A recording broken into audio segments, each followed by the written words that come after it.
Good evening, everyone. Today is May 8th, 2017, a special meeting of the Board of Education. It was originally scheduled as a workshop only, but there's a couple of agenda items that we're going to go through. But before we do any of that, we just concluded our executive session. And to start the meeting, we always honor America. So please, if you could rise and say the Pledge of Allegiance. Pledge allegiance. To the flag of the United States of America, and to the republic for which it stands, one nation, under God, indivisible, with liberty and justice for all. Thank you, everyone who's watching on TV, online, and those of you in attendance. Typically, when we have official board meetings, we have opening comments by the public, the board members. But since this is just a special meeting with a couple of agenda items, we're just going to go through it. So we won't have public comments, so I apologize in advance for that. The first thing on the business of the board is to deny a grievance.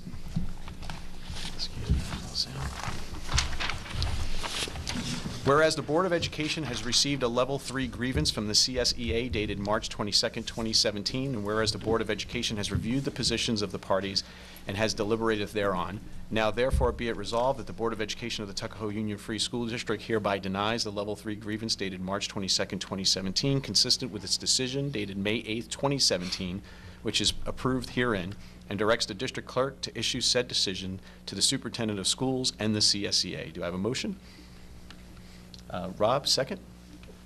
Dodge, discussion? All in favor? Oppose? Thank you. Number 2, approve an agreement amendment. Resolve to approve the amendment to the agreement with Dr. Peter Mustish dated March 16, 2017 to perform APPR required observations. Do I have a motion? Dodge, second. Danielle, discussion? All in favor? Oppose? Number 3, approve an agreement amendment.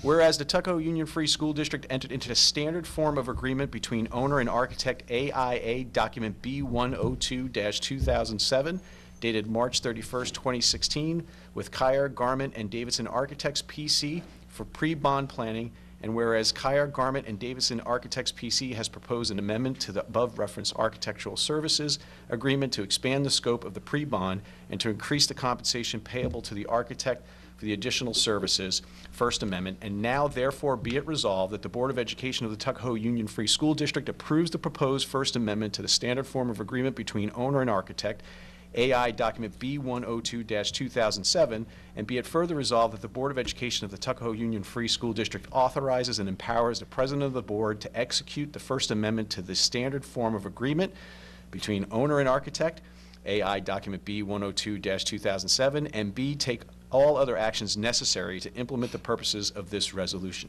Do I have a motion? Rob, second. Dodge, discussion? All in favor? Can I just say, I think it's important that the amount of this contract will be deducted. Is that correct, Carl? If we go forward with the project, it would be deducted from the percentage of their commission that they would get. So it wouldn't be in additional charges towards the project. Yes. They would be covered in that. Yes, Michelle is correct. This is basically extending the work that our architects have been doing. They will get into a much more refined version of architectural designs for the plan that we are anticipating will be out for a public vote in the fall. And this work needs to happen anyway. So basically, we have them starting earlier on more refined plans. And this cost is not additional as long as we move forward with our capital project, which we have every intention of doing. Yes. So that is correct. Any other discussion? All in favor? Oppose? Number 4, extend an appointment. Resolve to extend the appointment of Valerie Crody to leave as a leave replacement from May 1st, 2017 through May 9th, 2017. Do I have a motion? Danielle, second. Michelle, discussion? All in favor? Oppose? Number 5, approve an election inspector. Resolve to approve Frank Sweeney as an election inspector for the upcoming school vote on May 16, 2017. Do I have a motion? Dodge, second. Michelle, discussion? All in favor? Number 6, approve a merger agreement. Resolved to approve the May 8, 2017 agreement, which sets forth the terms and conditions between the district and the Bronxville School District for merging girls' varsity swim teams for the 2017-2018 school year. Do I have a motion? Michelle, second. Danielle, discussion? I just thank you to Bronxville. I think these are always good mergers, relationships with them in order to enhance our offerings to our students. Completely agree. I was going to say the same thing, and go girls, swim fast. So that'd be great.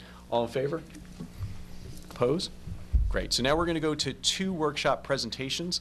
The first one is a proposed budget presentation and public hearing. So I think we're going to go. Yeah, I would invite the board to join the audience. I think you'll have a better view. Okay, I'm just going to excuse myself for a little while. I'm going to run to the village meeting to let them know they should look out for the brochures that came and that we have a budget vote coming up next week and a proposition and a trustee election. So I want to make sure I get a word out, and our meetings are at the same time. So I'll shoot back as quick as I can. Thank you.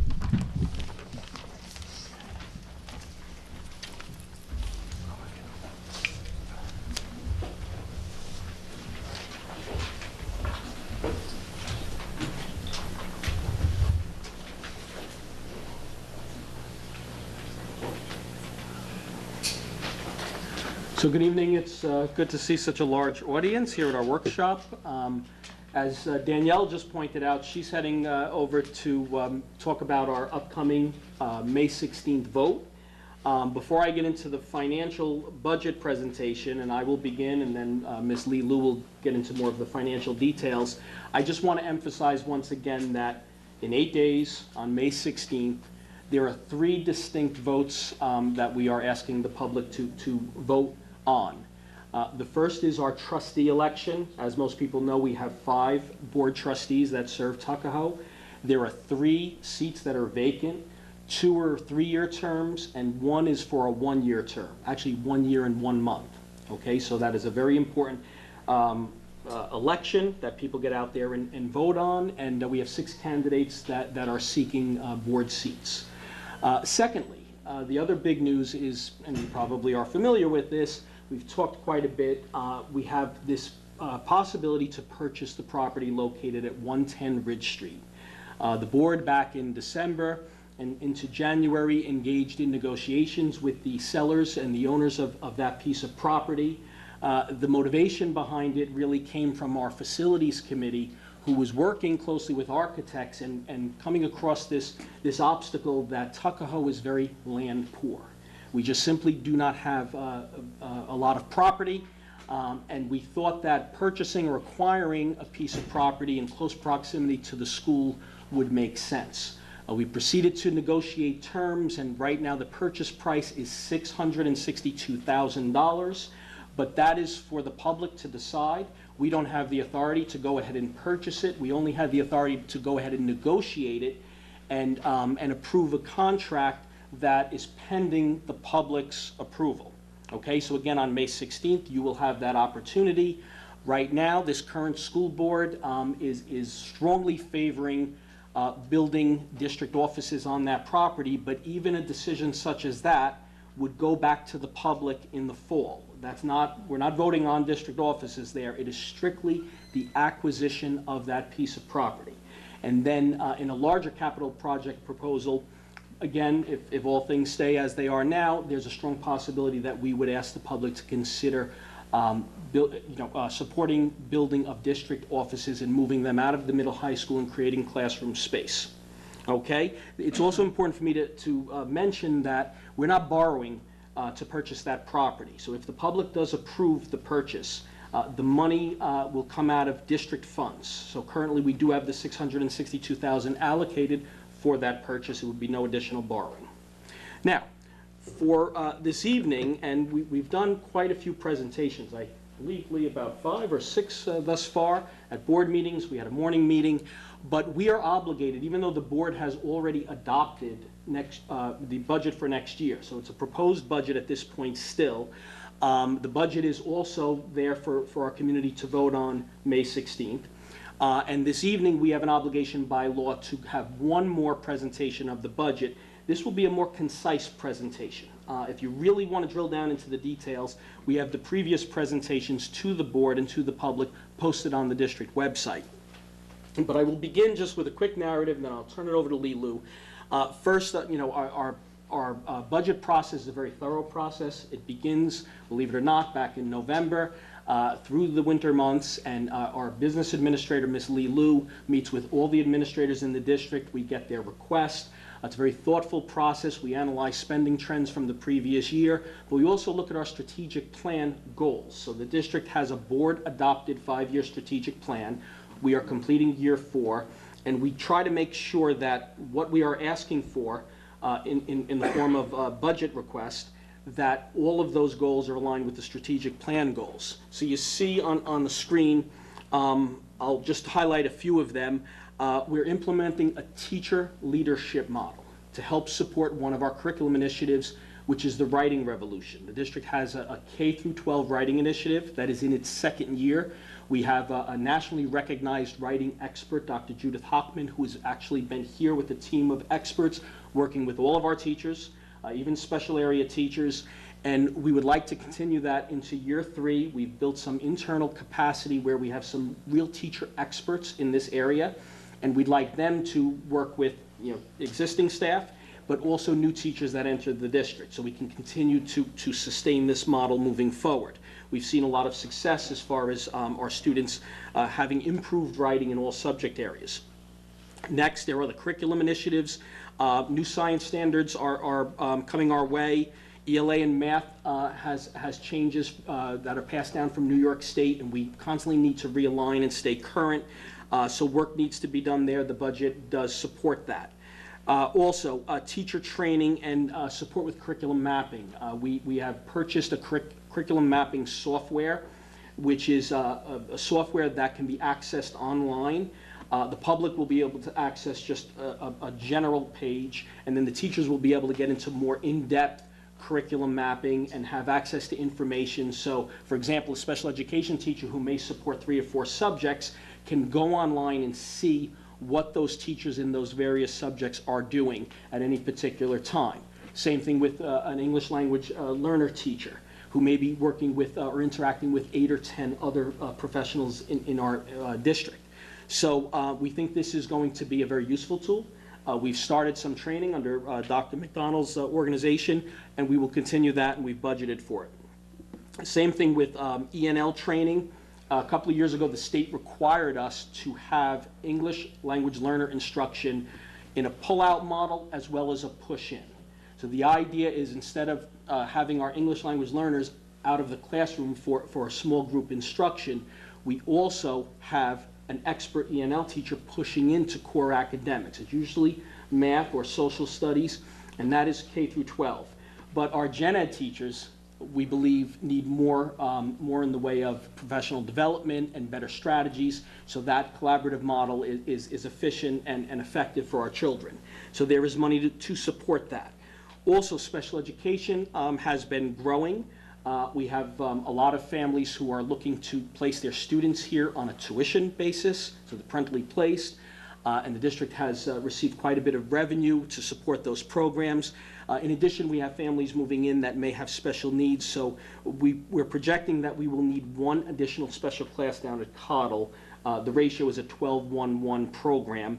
We had to budget for that, and 12 is a maximum of 12 students, 1 teacher, and 1 teaching assistant. Also at the middle school, we have a model that is called a 15-1. So it's a maximum of 15 students with special needs and 1 teacher. So we keep class sizes small. They will have modified work, and they have extra support for core academics. We're going to expand that to a few additional classes and subjects. Also, AP. We're maintaining 10 AP courses, which is a very strong selection for a school the size of Tuckahoe, but we're adding an 11th. Dr. McDonald did some research with Dr. Linehan and Mr. DeBellis, and principles of computers is going to be offered as well at the high school, bringing total APs to 11. That's the AP Science. And lastly, we added a good number of athletics and co-curricular activities. Some started this year, but they were not in the budget. The demand was there, so we decided, and the board, at my recommendation, supported that. And we'd like to continue that into next year. Mr. Goldberg has done projections, and we are expanding those programs, and we're very proud of that. Participation rates are definitely increased year over year.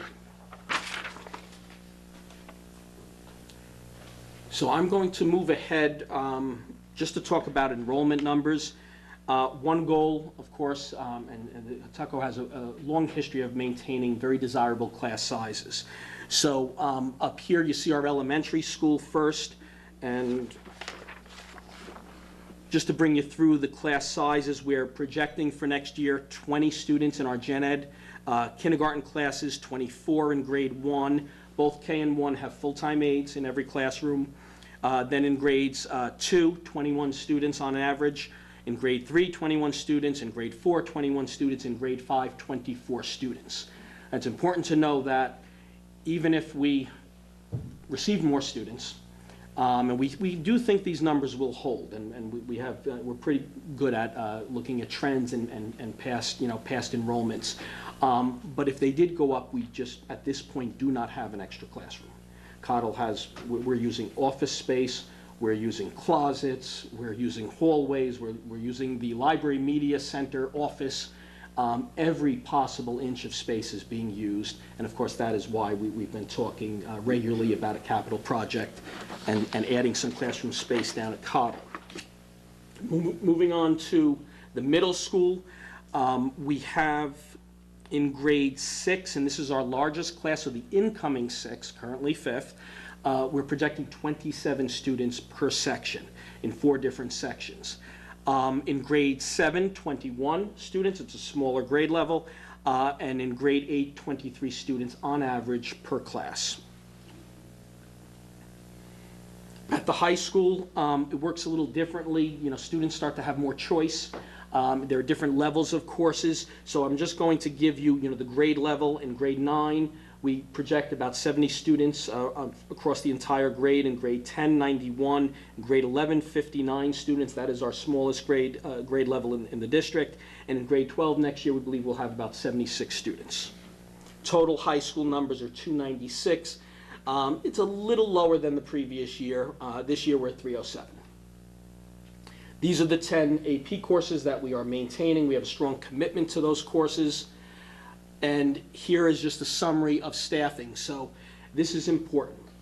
With an 0.8% tax levy increase. So we're asking the public to vote on that. And that is within the allowable tax cap. We are adding 6.2 teachers. We are also adding 2.2 for special education. Excuse me, I went out of order. 0.6 high school special education, 2.2 at the middle. And then at Cottle, we are adding 3.4 teachers, special education, speech, and part-time phys ed. So all of those teachers are included in this budget. An 0.8% tax increase is a little over $200,000 budget over budget. So you may say, well, how could you do all that? We've been very, very careful with tax dollars.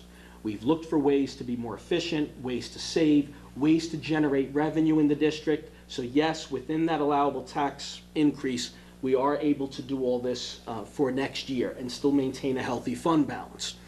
Other staff, we're adding 3 teaching assistants and 1 aide down at the elementary school. Also, on the co-curricular side, 5 additional stipends for co-curricular activities. Most of them are around the area of music and an internship program. We have the 4 teacher leader curriculum liaison positions that I spoke about earlier and 9 additional athletics teams. And that's just not 9 new for next year. I want to be clear. We did add some this year and we will maintain them, and plus what we are projecting 9 additional sports grand total. So at this point, I'm going to invite our business official, Ms. Liu, up, and she'll get into the more detailed numbers for you.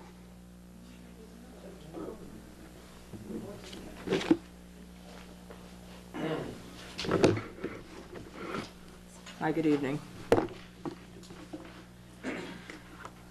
So this is a shortened version of the 3 previous presentations that we've made at board meetings. The longer versions are on the district's website, which you can find if you scroll through the district, scroll to the business office area and look for the budget information. You can look at the 3 previous presentations, as well as a larger budget document which gives you details on the entire budget, the school district report card, various New York State required documentation, the budget notice, all kinds of disclosures there as well. That's all available on our website. In addition, that document's available in the school offices and in the library for viewing, or we can provide copies. And again, to reiterate what Mr. Albano said, over the last 3 years, the district has been able to increase staff, maintain program, and stay within the tax cap. So in this budget, which totals $32,502,899, that's an increase of $590,211, or 1.85%. And the question would be, what's driving the budget increases? On the expenditure side, we have the 6.2 additional teachers. We have benefits that go along with those teachers, as well as some premium increases that we are looking at. We are also looking at, on our expenditure side, that's offset by a decrease in the amount of money that we spend to send special education students out of district. We're looking at a decrease there, as well as a rate reduction in our state mandated pension contributions, which also has a decrease to our expense side. On the revenue side, we are allowed by New York State in their complex formula a 0.8% increase in the tax levy. So it is a misnomer to think of it as a 2% tax cap. In our district, it's a 0.8% next year, which allows us additional tax revenues of $215,353. But we're also looking at some increases in out-of-district tuition that's paid to the district of about $150,000. And this is offset by a decrease in the district's anticipated state aid next year of about $207,000. And the reason we are seeing a decrease in state aid is because the type of state aid that's decreasing is expense-driven. We've spent a little less this year than in the previous year, so next year we'll receive less state aid. On a line-by-line basis of the major line items, those are the comparisons over the last 3 years. As you can see, our real property taxes are increasing $215,000, 0.8%, as I've discussed, and then some of the other budget revenue lines would be pilots, which are monies we receive in lieu of taxes, increasing slightly, as well as sales taxes from Westchester County. We get charges for services or tuitions from other parents and other districts for their students that are sent here. We're anticipating that to increase. We get some other revenues, interest and some other building fees, and as well as the offset from the state aid. And to make the budget balance, we are recommending appropriating $969,000 from our fund balance, which is the district's savings fund. And on a pie chart, that's what the revenues look like. The largest, it's hard to see, but the largest piece, of course, is our tax levy, and that's, as it's true in most of Westchester County, we don't get a lot of state aid or any other aids or revenues. Mostly our monies come from tax levy.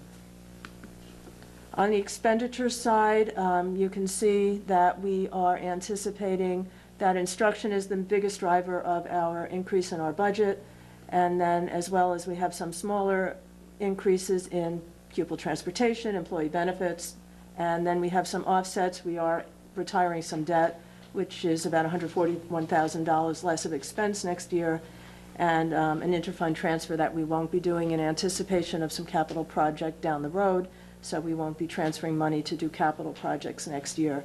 And that brings us to a balanced budget of $32,502,899. And on a pie chart, you can see that the biggest portion of our expenditure budget is instruction, as well as the other piece on the other side of employee benefits, which makes sense as our main expenditure is teachers and staff, and that's what we do in a school district. The rest would be general support, debt, and pupil transportation. If you take a look at the 5-year history of our tax levy and our budgets, you can see that they're very favorable. We've, on 5 years, averaged about a 1.5% increase in the tax levy over all those years. And the budget side, it's about 1.7% average increase over those 5 years. And here's a bar graph representation of our tax levy. The darker bar is our levy, and the lighter bar is the budget each year. And you can see that we're trending, for the last few years, well below the 2% tax cap that is out there in the district as well, in the state, as well as even lower than that for our tax levy. So some important dates to remember. Tonight is our public hearing, and then next Tuesday, May 16th, is the budget vote. from 6 a.m. to 9 p.m.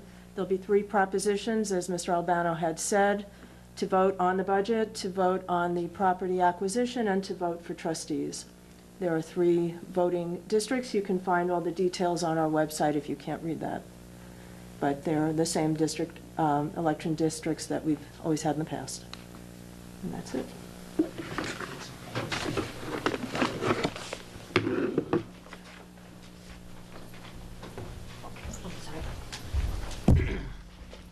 Questions for Lou?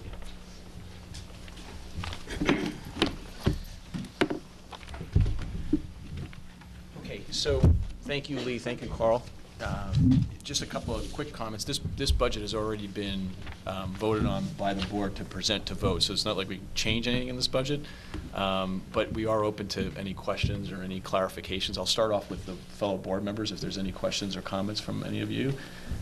No comments in particular, Leah. We've gone through this in depth, but again, just to commend you for the work that goes into putting it together. I know between the Finance and Audit Committee, who's met numerous times over the last few months, and the amount of work and effort that goes into it, and to see the things that we were able to include this year, an increase between after-school activities, athletics, professional development, I think that the fact that we can add those types of things and still come in within a budget, I think is a testament to the work that's done by this board as well as prior boards and the administration and the way they've managed costs over the last few years to create even the fund balance that we're able to use as needed this year.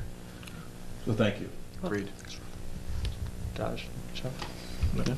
I was just going to add also, along with what Rob had said, although I don't have any questions, I think we all almost have it memorized at this point, but it is the last public opportunity to say I believe that it is a very strong budget, something to be proud of, that in this tax cap environment we are able to not only preserve the programs that we have, but enhance.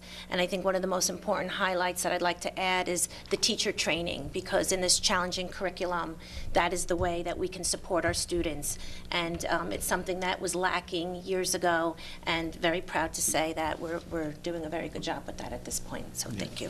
And I'll just make one quick comment. I remember sitting in the audience before I ran for the board 5-6 years ago when the tax cap was first being discussed, and sitting in there and coming up to the microphone and having people on the board and people coming to the microphone talking about the fear that, are we going to have to start cutting busing? Are we going to have to start cutting teachers? Our classroom's going to be, with 35, 40 kids.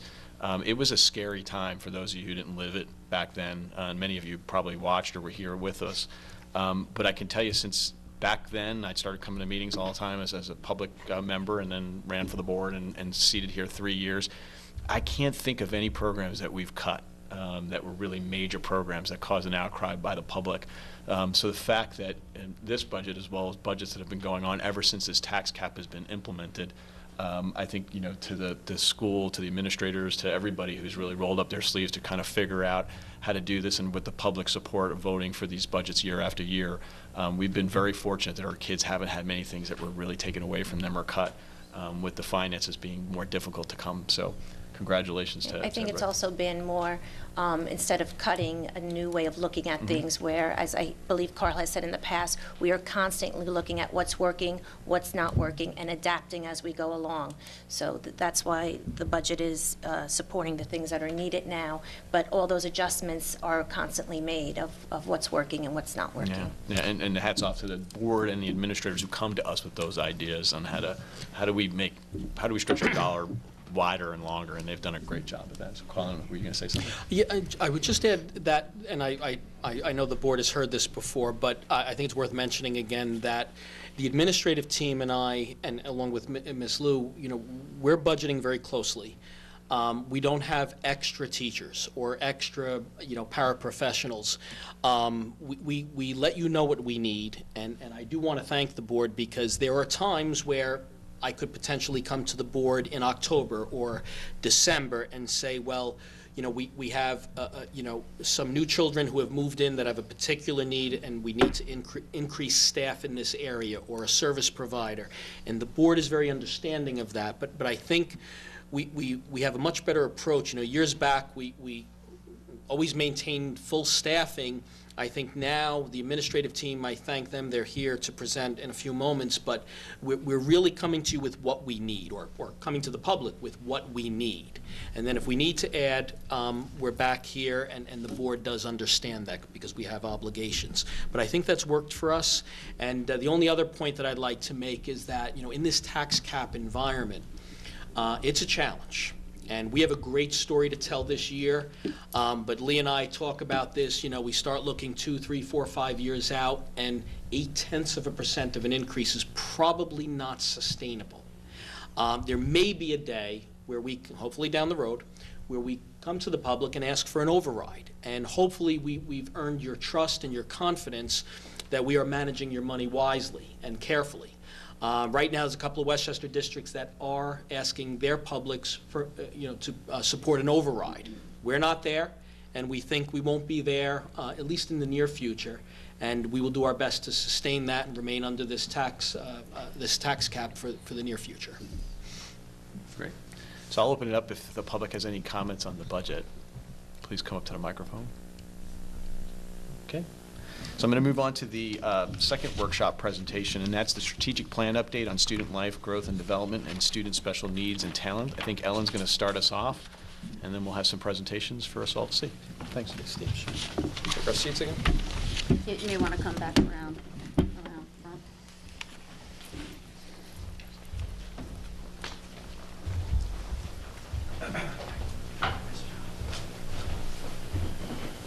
Good evening, thank you for coming. As we have done for the last few years, we're in year 4 of our 5-year strategic plan. And each year at different times during workshops, we as an administrative team are asked to come and share what's new in different aspects of the plan. And so tonight we're highlighting 2 areas of the 5-year plan. One is student special needs and talents, and the other is student life, growth, and development. And so the administrative team is here as well to share some things specific from their buildings. And you'll notice as we go through it that we won't be presenting on every single aspect of the plan because many of them were done in 2015. There are aspects that were in the first few years of the plan and they were accomplished. So if you see a letter missing in plans, that's because it was already done. And so we'll just start with section 3, which is student special needs and talents. So the first one that we're still working on and will continue to work on is to create additional opportunities for students that will enrich the academic program. Some have been mentioned already in the board presentation, such as bringing in another AP for next year. But this one was specifically for middle school, and when I was the middle school principal, we did bring some things in these last few years. And the few from this year that we wanted to highlight for the public and the board is that we were able to expand the strings program to the entire middle school. That's been a 3-year process as students came out of Cottle. So now students can be a part of the strings program in 6th, 7th, and 8th grade. Another thing that Ms. Amon brought in concert with some of the parents in our community was an optional yoga during lunch, seeing if that would help students with concentration and focus and calmness and deal with stress. We added a junior science Olympiad. We had so many students that wanted to be involved in the middle school science Olympiad that the advisors went to Ms. Amon and asked if they could open a junior portion of that. Science Olympiad, you can only have a certain number of students participate in each event at the official Science Olympiad. Team membership is 2 can do this, 3 can do that. So to have more students involved, they created that. And Ms. Amon Bras also brought in with her expertise in literacy some independent reading time for students who really needed a little more focus on reading at the middle school level. You'll see that expand next year. That's actually part of the budget when you saw increases in special education at the middle school level. We're bringing some targeted reading instruction for next year. But these were the ones from this year. The next thing that we continue to work on is to differentiate our instruction. This year, what the focus was in terms of professional development was looking at our English language learners. As Mr. Albano mentioned, we not only pull students out to help them who are learning English as a second or third or fourth language, but we have a model where it's integrated, is what it's called, where the ENL teachers will go into classrooms. And we realize that though they may only be in one class with a student all day, that student is being educated all day long. So our general education teachers needed some help learning how do I help a child who isn't understanding every word that I'm speaking in English when I don't have that specialized support person with me. So we partnered with the Hudson Valley Regional Bilingual Education Resource Network. It's ARBURN is what they call themselves, with their acronym, Hudson Valley. And they came in to do some work with our secondary teachers. And they will be working with our elementary teachers in the fall. And that's what their focus was that I just mentioned about that integrated setting and helping us meet the needs of children, even when there isn't a specialist in the room. So this one, you'll notice the date in the corner if you can see that small. This was a plan of that was ended in 2015, implementing the special education 2-year plan. But I left it in because I wanted to highlight that every 2 years comes back every 2 years. So this is something that we do ongoing. Every 2 years we're obligated to file with the state. What's new? How are you providing special education services for your district? So yes, that goal was technically completed, but we did it again. And in the fall of 2016, we submitted and got approved another plan, and that will continue. It is important that we never just live with what we have, that we're always changing. We actually annually change our special education program to meet the specific needs of the students that we have, and not just go with whatever we used to run. So that's the big hitters from student special needs and talents. I know that was not that gripping visually, but we are about to go into some fun stuff. Because the next section is student life growth and development. And what I thought would be awesome for us to start out with is, since it is such a big hitter this year, is our athletics. So our Director of Health, Physical Education, and Athletics, Mr. Goldberg, will be coming up. Do you want to do this? Maybe. Let's see what happens. The right button goes right and the left one goes left. All right. With the superintendent and the Board of Education support, we were able to implement new programs this school year. Back in the fall, we held Meet the Coaches Night, where families were able to meet and talk with coaches about their philosophies and expectations for the upcoming season. We started a program called Athletes Reading to Cubs. Varsity athletes went to Cottle classrooms to read to students. This highlighted the importance of leadership for our athletes and the importance of reading for our elementary school students. Our new teams for the winter were winter competition varsity cheer, girls varsity and JV basketball, freshman boys basketball. Approximately 60 more students participated in winter sports this year than last school year. Our home basketball and volleyball games for all levels were played at the high school. Family and friends were now able to watch and support basketball and volleyball. Our new spring team was JV softball, and our softball games were moved to the high school.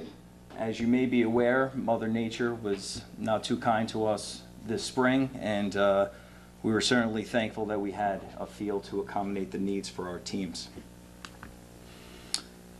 As you can see, the result of the additional teams, our student participation greatly increased. Give a sec to just look at those numbers.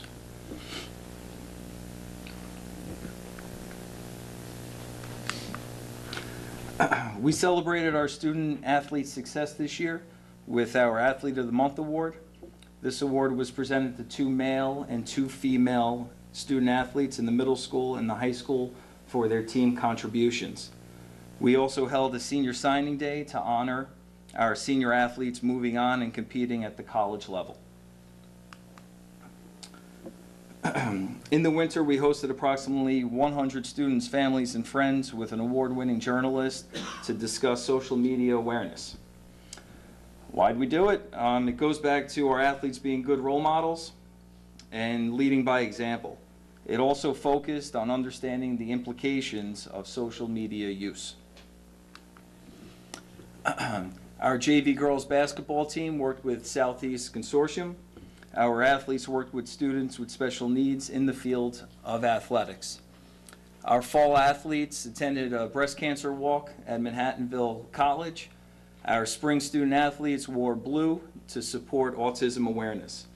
We're teaching our student athletes the importance of being good community citizens. And I'd like to call Dr. Linehan up.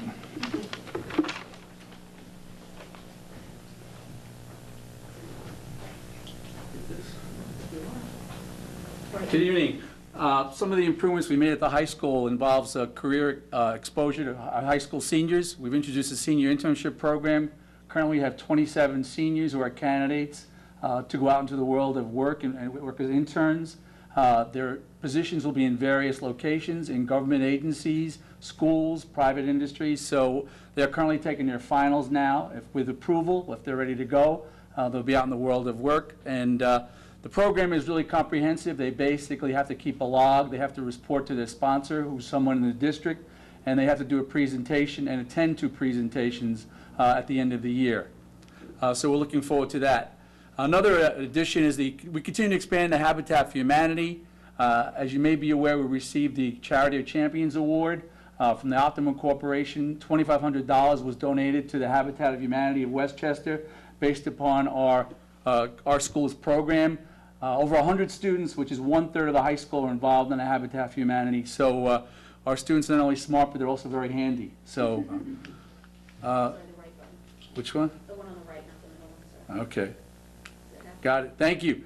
Another addition and improvement is the expanded the high school involvement in Tigers Helping Cubs. Currently, every week, religiously, about a dozen of our students go down to Cottle to work with the ELL students and work with them in math and writing, working on social skills. They develop their relationships with these Cottle students and making them feel more comfortable, not only in the Cottle, but also in the district, and working to know that there's kids up at the high school who have their back.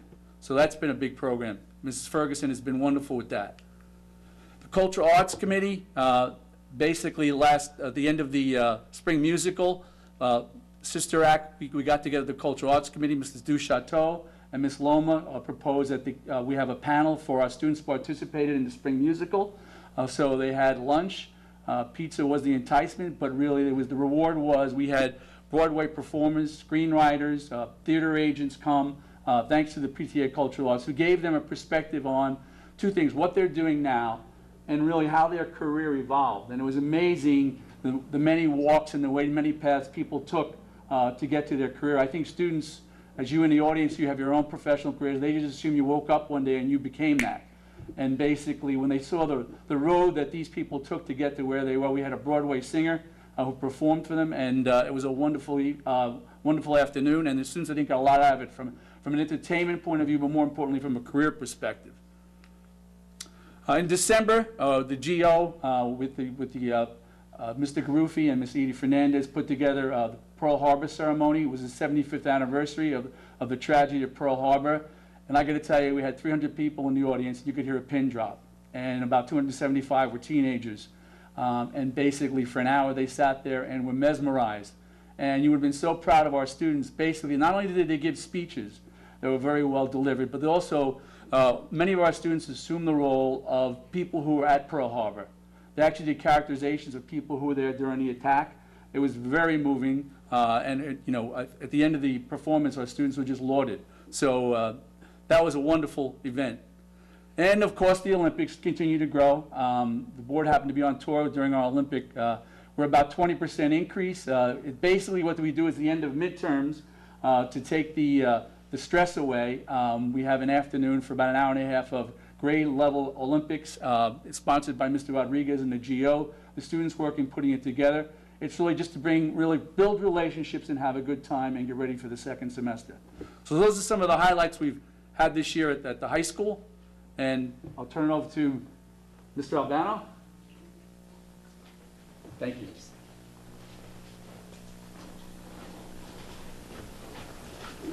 I first want to thank the trustees. I know 3 are moving on, and your dedicated service is most appreciated. Because of you, we're able to run a great school system. In the area of student life and growth, academic programs and enrichment programs must go side by side, and every good school should provide that, and at Cottle we certainly do. I first want to just touch very briefly on curriculum. Every single curriculum area in the last few years has been totally revised at Cottle. We have a new Envisions math program, which you'll see some samples up here, which is visual, hands-on, and we did the entire school, K through 640 children are using that. In English language arts, we're working with Reading Wonders, which is another magnificent program, and of course Judith Hochman with writing. And again, those materials are every grade. Most school districts do 1 or 2 grades a year. We manage to do the entire school. Online Math 24 is a great program I've been involved with for years.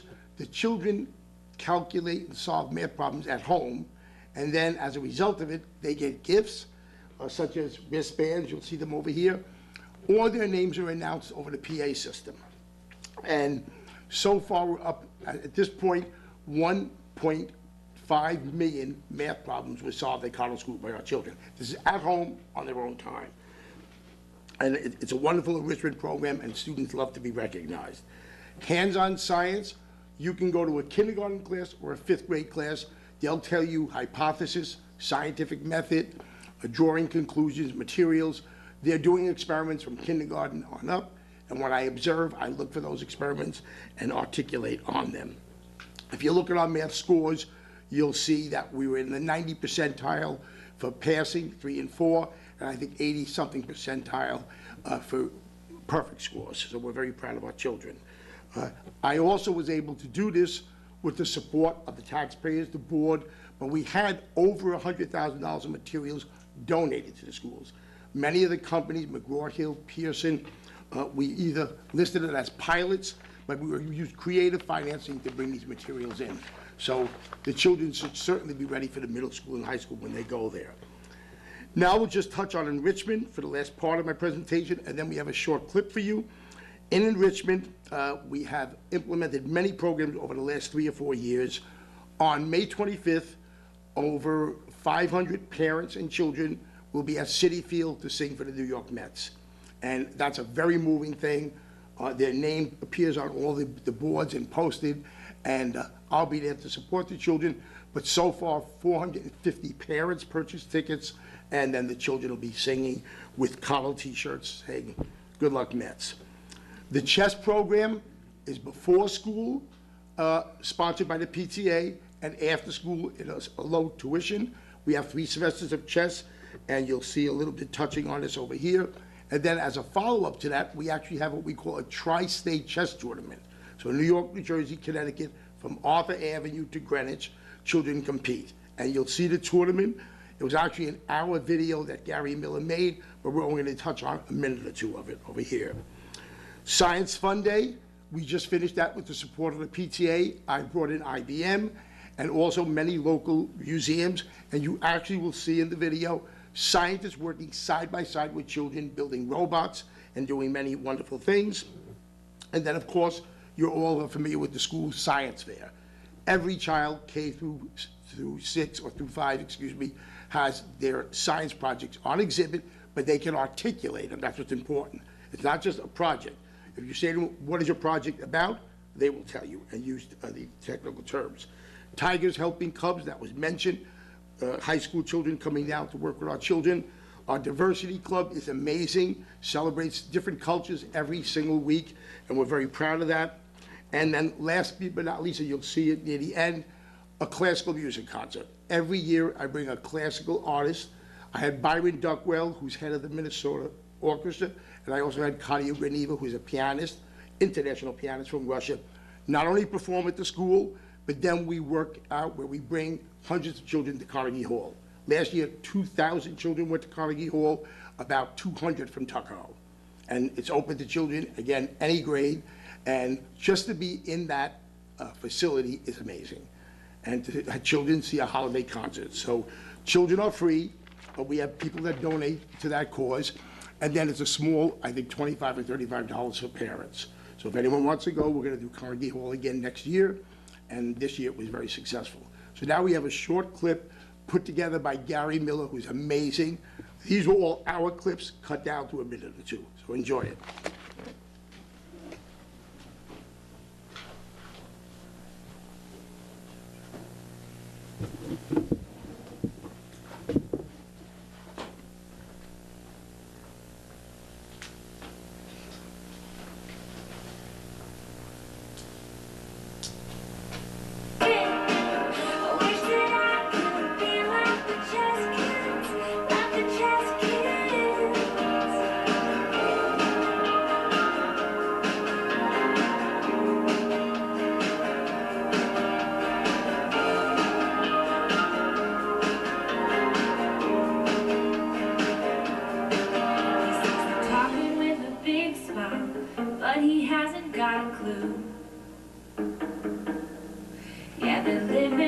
chess life, and he can't see the next move. They always think a move ahead, they always know where they're going. He's in checkmate, it's the end without knowing. And he says, I wish that I could be like the chess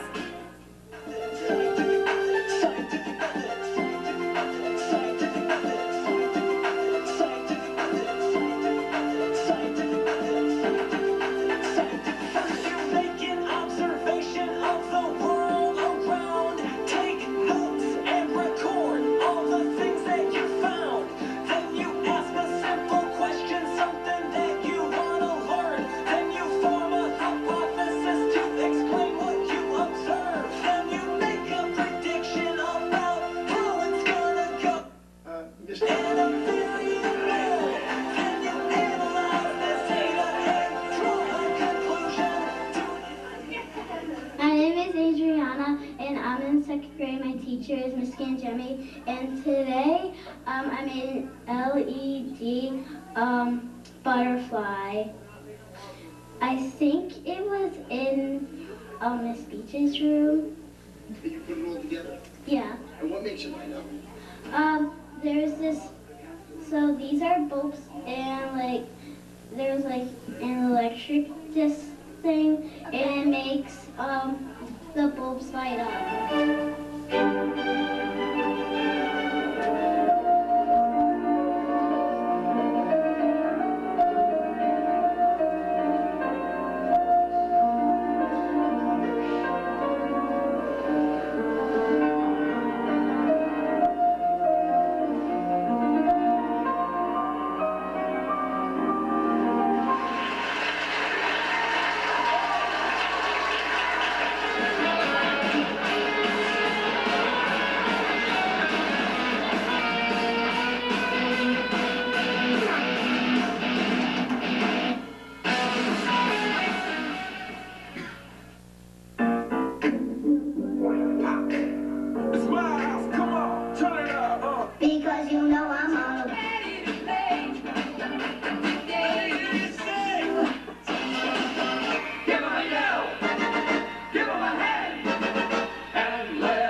So that was extracurriculars and co-curriculars. And just to give you a few more updates so that you know things that are still in the works. The second part of that plan was implementing DASA and promoting student respect, and just wanted to make sure that people know that that has not been forgotten, that it is an annual work. We did start some new training this year. We had a new requirement actually to work with our staff on suicide prevention. So we did do that work this year at the beginning of the year. We actually have some online components now for our training so that teachers can go back and replay it whenever they need to. We have that service. And they can also do a bunch of optional trainings that come with the package if there are certain things that we say, hey, you don't have to do that, but we see a need now, let's all take some time and look at that. And since we did have a new assistant principal in the middle high school, he is the DASA coordinator for them, and so of course that training was also done this year. Plan C was about embracing diversity, and that's one that is continually working. This year, Mr. Albano mentioned the expansion of his diversity club into a second session. Children were so interested that we had another set of children be able to be involved in that. Building Bridges is a program at Cottle that was, again, a huge success. That is where we take different disabilities and different abilities and have students learn about it. And so each grade level has a different exposure to people of differing abilities. And this year we partnered with our special ed PTA with the Hudson Valley Special Education Parent Center and had their representative come and do some training with parents about how do we partner together for our children and their needs, and we look forward to continuing that partnership moving forward. I do still serve on these two councils. One is the Senior Citizens Council Community Advisory Board, and I still serve for the State Education Department on their bias committee for teacher certification exams, making sure that we're keeping those exams as bias-free as possible. Plan D was about maximizing schedule options. We made some scheduling changes over the last few years. The one to highlight this year is that the middle school transition for 6th grade ELA is now complete. It will always be dependent upon scheduling. We are so small. Smaller schools are actually harder to schedule than bigger schools. But last year, we were able to take our students in 6th grade who have always had a period of English and a period of what was language arts, more of a skills-based class, because they don't start foreign languages till 7th grade, so it's that period in the day. And prior to last year, they were two completely separate classes. So the students were remixed, and so last year we put them as the same sets of students so you could continue the work. You could embed that work with literature and grammar and vocabulary all together, and you see the same students. We weren't able to schedule it with teachers the same for all of them last year. This year it is fully teamed, so that one teacher sees the same set of students twice a day. So there are actually two full English teachers at 6th grade now, instead of one with parts for that extra period. And that team of two teachers has seen a lot of success and fabulous opportunity when, you know, I can see you again later today, we're going to continue instead of dropping the ball and starting fresh. So that's been an exciting scheduling change we've been able to get to. So those are the pieces that were on tonight's update, and I'm happy to take any questions, and the rest of the team is as well when y'all come back up front. Thank you.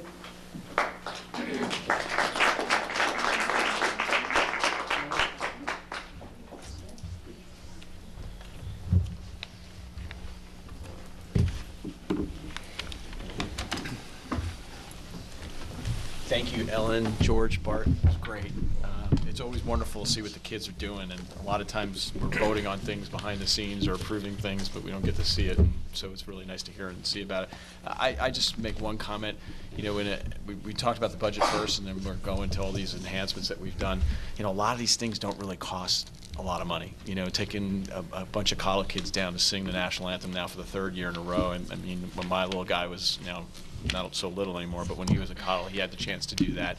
And that's a memory that'll last a lifetime, and it was an experience. And, you know, it's things like that, the science program that we do. I know a lot of parents volunteer to come out to that.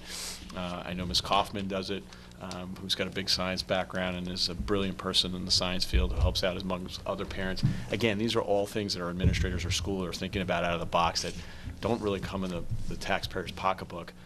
But really do enhance, and that's really to the previous board before I was on to put that 5-year plan up, to have that vision, to give everybody focus and a roadmap for it is a wonderful thing. So congratulations to everybody, and it's great to see the kids really enjoying it. So anybody else with any comments before I open it up? I would just also say that I think it's great in one night where we talked about the budget and the update on the strategic plan, because you could see how they align and why we spent the money this year where we did. And it's very obvious now, and everyone understands it, that what's been just presented aligns with our budget for next year. And so that's the way we continue that work by going forward with our budget for next year. So again, I love the interactive part. I love watching that. Dr. McDonald had done that at last month's meeting, and I think if we could do a little piece of that at every meeting, it really would go a very long way so the community can see all the work that's being done here. I think it was great. Thank you. Anyone else? Yeah, I'd like to echo, I think, both your comments. I think as a parent, when I first was invited to be involved in the needs project, the assessment, when it was created, and that was, I guess, 4 years ago, and now to be on the board and see both sides as a parent, putting together a plan that we could work on as a district, and now to be on the insides to see how that all comes together, and then see kind of the proof of the results of what's happened over that time.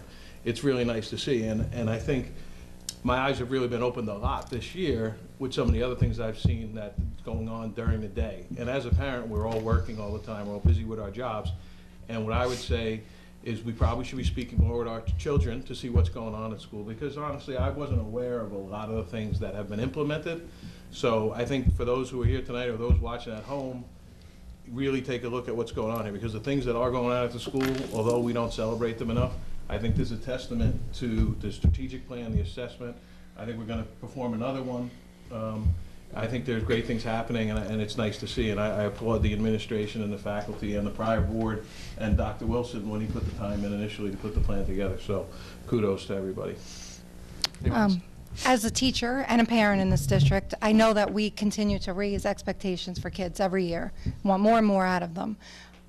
It's a pleasure to see that we can arm our teachers with the things that they need to make that happen, because while you raise the bar for the kids, you need to let the teachers have the things that they need to make it happen. So for every kid to have either an iPad or a Chromebook is something, honestly, it's really forward thinking, because that's where we're moving, and kids need to know how to use these things, and the sooner they get on them, the more proficient they are with them.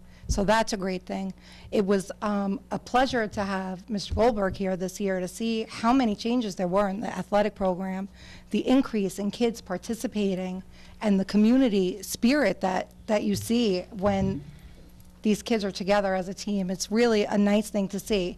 I'm glad that we were able to set goals and that they are all forward moving. Nothing is remaining standing still. Everything is moving forward, and that's a good thing. I look forward to seeing what people want in the next plan so that we can get that much further ahead for our kids and for our community. Thanks. Tosh, you good? No, just thank you to the principals and directors. Usually in our updates every month, we just don't give you guys enough justice and props to this type of presentation, and I'm glad everybody got to see it. So thank you. Thanks. And if I just need to publicly recognize the administrative team. They've done an outstanding job, all of them.